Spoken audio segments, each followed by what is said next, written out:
வணக்கம் மக்களே. ஸோ இந்த பதிவு யாருக்காகனா, நாம் தமிழர், திமுக, அதிமுக இந்த எல்லா கட்சிகளுக்கான சேர்ந்த ஒரு பதிவு தான் இது. நீங்கள் இன்னும் விவாதம் பண்ணிகிட்டே இருக்கீங்க.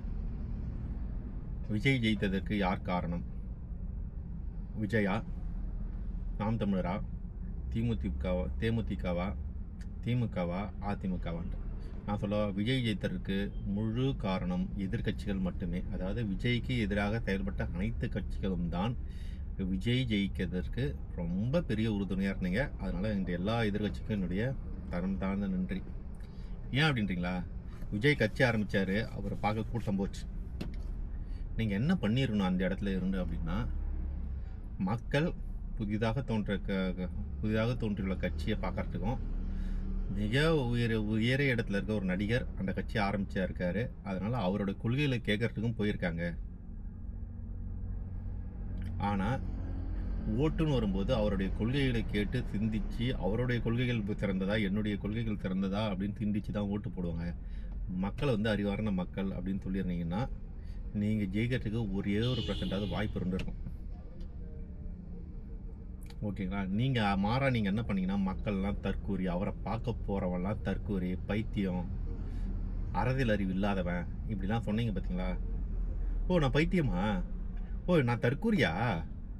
ஓ, எனக்கு அரசியல் அறிவே கிடையாதா? சரி, நாங்கள் அப்படியே இருந்துட்டு போகிறோம் அப்படின்னு எல்லாருமே மாற்றி ஓட்டை குத்திருக்காங்கன்னு இந்த ரிசல்ட் நமக்கு சொல்லுது. நல்லா ஒன்று தெரிஞ்சுங்க, மக்களை நீங்கள் பைத்தியக்காரன்னு சொல்லிட்டு அந்த பைத்தியக்காரங்கிட்ட போய் எப்படி வாக்கு கேட்டு ஜெயிக்க முடியும்னு நினைக்கிறீங்க? மக்களை தற்கூரின்னு சொல்லிட்டு அந்த தற்கூரிகிட்ட போய் எப்படி நீங்கள் வாக்கு வாங்கிட முடியும்னு நினச்சிங்க? ஸோ உங்கள் தோல்விக்கான காரணம் இங்கிறது தான் ஆரம்பம். நீங்கள் விஜயை திட்டுறீங்களோ இல்லையோ, திமுகவோ அதிமுகவோ நேரடியாக விஜயை திட்டுறீங்களோ இல்லையோ, உங்களுடைய ஐடி துறையை வச்சு 24 மணி நேரம் விஜய்க்கு எதிரான ஒரு பகிர்வை நீங்கள் பகிர்ந்துகிட்டே இருந்தீங்க. இது மக்களுக்கு எதிராக என்னாச்சுன்னா, ஓ, இவ்வளோ அடிக்கிறீங்களா, அடிங்க நாங்கள் பார்த்துக்கிறோம் அப்படின்ற ஒரு மனநிலைமைக்கு கொண்டு போயிருக்கு. இது 2 தான் காரணமே தவிர, விஜய் சொன்ன நலத்திட்டங்களுக்காக அவருக்கு ஓட்டு போய் சேரலை, விஜய் அவர் சொன்ன விஷனுக்காக அவருக்கு ஓட்டு போய் சேரலைன்றத நான் ஏற்றுக்கிறேன். ஓகேங்களா? ஸோ இனிமையாவது மக்களை பைத்தியம், தற்கூரி அப்படின்னு சொல்கிறத நிறுத்திட்டு, நம்ம கட்சியை வளர்க்குறதுக்கு என்ன வழி, மக்களுக்கு அரசியல் விழிப்புணர்வு ஏற்படுத்துறதுக்கு என்ன வழின்னு யோசிங்க. அடுத்த தேர்தலில் வாய்ப்பு இருக்கும். இல்லை, இந்த 5 வருஷமும் நாங்கள் மக்களை திட்டி தான் தீர்க்க போகிறோம்னா, உங்கள் கட்சி இந்த அழிவிலிருந்து மீளவே மீளாது என்பதற்கு இதுதான் உதாரணம். இதுக்கப்புறம் பார்த்து நடந்துங்க. தேங்க்யூ.